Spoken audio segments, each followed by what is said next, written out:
ও নবী, চিন্তা করবেন না, কষ্টের পরেই আছে সুখ, দুঃখের পরেই আছে আনন্দ, ঠিক কিনা?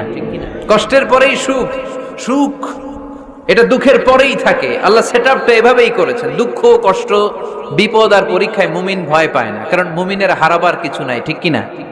আমাদের জীবনে যদি বিপদ নেমে আসে, আমরা কি চিন্তিত হই? কথা বলেন। আমরা তখন সবর করি, কি করি?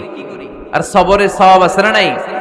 কারণ মুমিন জানে রাত যত গভীর হয়, অন্ধকার তমানিসা বেদ করে সুবহে সাদিক হয়। মুমিন জানে গর্ভবতী নারীর পেটের যন্ত্রণা যত বাড়তে থাকে, নতুন মেহমান আগমনের সময় ঘনাতে থাকে, ঠিক কিনা? মুমিন জানে মুমিনের উপর বিপদ কষ্ট যত বাড়তে থাকে, সুখের সময় ঘনাতে থাকে, কাছে আসতে থাকে। চিল্লায় বলেন ঠিক কিনা?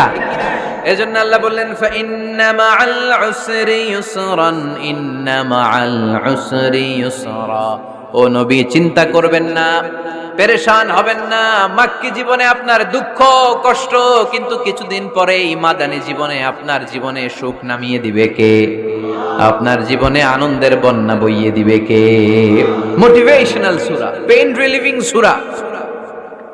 আপনি বিপদে পড়লেই এই আয়াত নিয়ে চিন্তা করবেন যে বিপদের পরেই আনন্দ আছে, কষ্টের পরেই দুঃখ আছে। সমস্যা যেমনি আছে, সমস্যার সমাধানও। কথা বলেন, সমস্যা যদি থাকে ওইটার সমাধান আছে না নাই? আল্লাহ never creates a lock without its key. আল্লাহ এমন কোন তালা বানায় নাই যেই তালার জন্য চাবি বানায় নাই, ঠিক কিনা?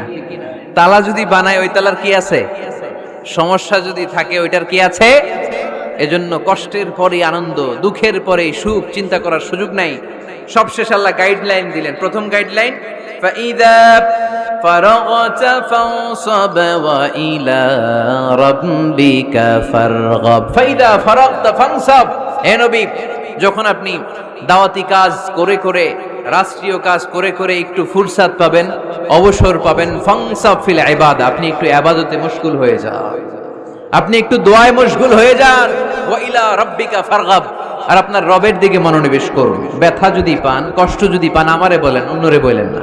কিন্তু আমরা ব্যথা পাইলে শেয়ার করি কোথায়? সবার আগে কি বুকে? ফেসবুক। কষ্ট পেয়েছি, দুঃখ পেয়েছি, কোথায় শেয়ার করি? কেউ যদি আমারে কষ্ট দেয়, আমি বদলা নিতে চাই, ঠিক কিনা? কিন্তু ইসলাম বলে বদলা না নিয়ে বদলে দাও। কি করবেন? বদলা নিও না, বদলে দাও।